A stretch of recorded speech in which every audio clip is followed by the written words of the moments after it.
Hello बच्चों, the question says Ravi read that a biscuit packet gives 450 kilocalorie of energy per 100 gram. Now he wanted to find the calorific value of some other substance. He took 0.1 kilogram of that substance as a sample and combusted it on a sample holder of a bomb calorimeter.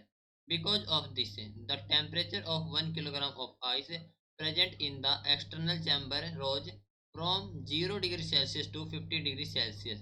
What is the calorific value of given sample? It is given that the specific heat capacity of water is 4200 joule per kilogram per Kelvin. The specific latent heat of fusion of ice is 336,000 joule per kilogram.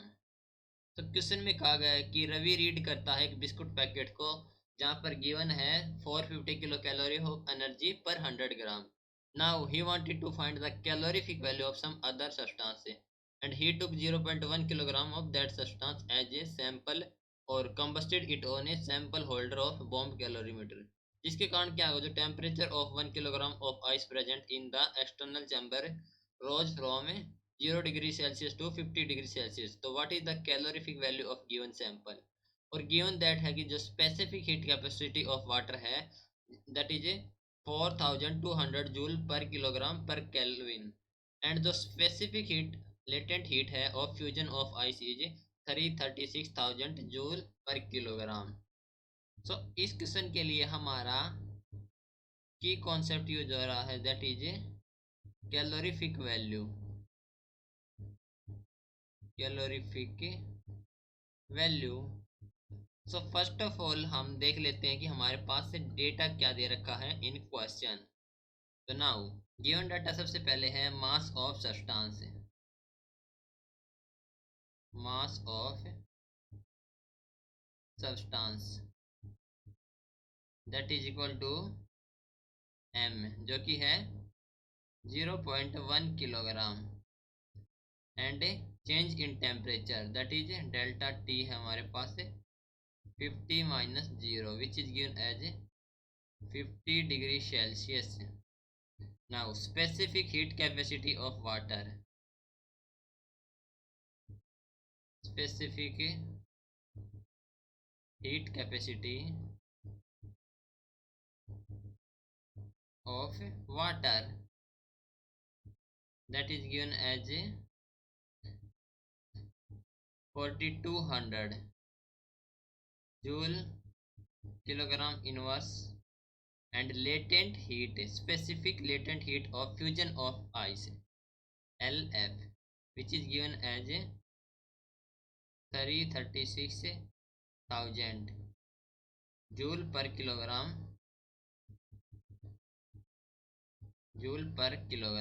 Okay. ये हमारे पास है पर kelvin. Now जो mass of ice ये दे रखा हमारे पास, मान लीजिए MI. ओके. तो मान लेंगे हम सबसे पहले जो कंबशन हीट हो जाएगी Q be the combustion heat. Let combustion heat is Q और heat use to fusion of ice. Heat use to fusion of ice क्या हो जाएगी, that is equal to the Q1. Now heat use in rising temperature of water. Heat use in rising the temperature of water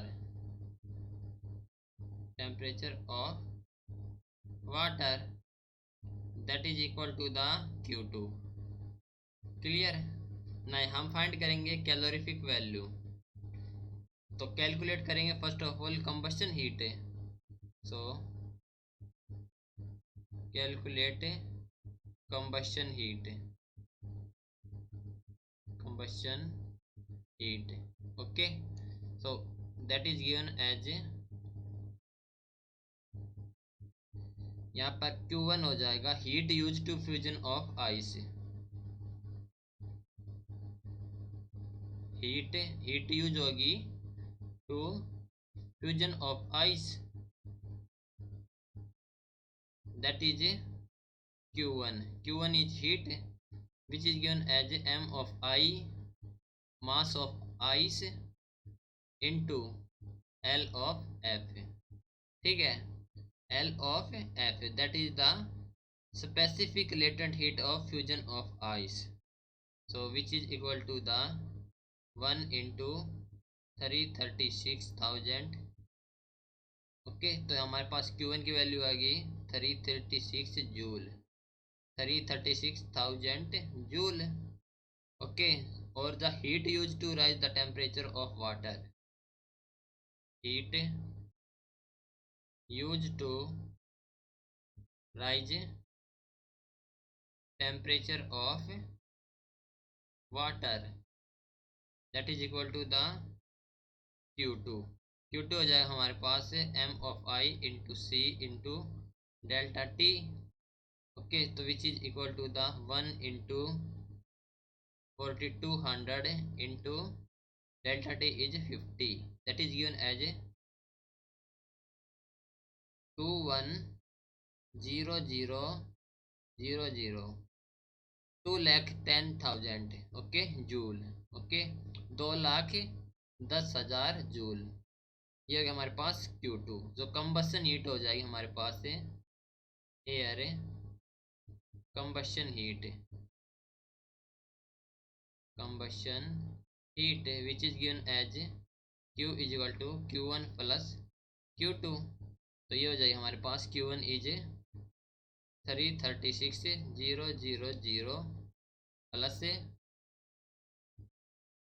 210 and 000, which is given as 546,000. Okay, in joule. ये हो गया हमारे पास combustion heat. Now calculate करेंगे calorific value. So here calorific value होगी, calorific value ये हो जाएगी first of all calorific value of sample, calorific value of sample which is given as Q upon M. ठीक है, कैलोरीफिक वैल्यू ऑफ सैंपल हो गई. Now calorific value of sample is equal to the Q हमने calculate किया है, तो 5,46,000 upon M is 0.1. तो इसको कैलकुलेट करेंगे तो हमें मिलेगी calorific value of sample. So calorific value of sample which is given as 54,60,000 in joule per kilogram inverse, which is equal to the 5.46 in megajoule per kilogram, right?